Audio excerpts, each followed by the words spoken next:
Finally today, our campaigns are usually about pocketbook issues, but this is not the first time an unexpected event overseas has landed smack in the middle of a hot presidential race. In 1968, embattled Democrats claimed they had a plan to end the war in Vietnam.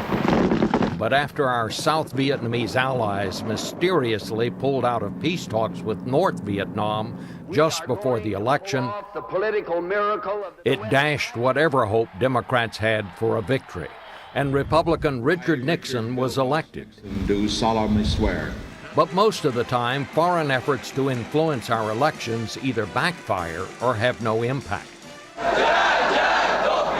In 1980, 52 American diplomats were being held hostage in Iran, but just before the election, the Iranians seemed ready to make a deal to release them, what some saw as a ploy to re-elect Jimmy Carter.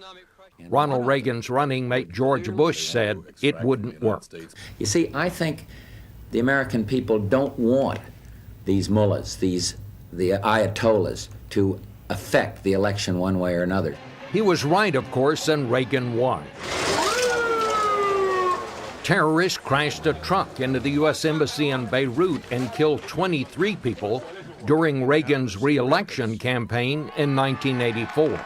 Americans were outraged and re-elected Reagan.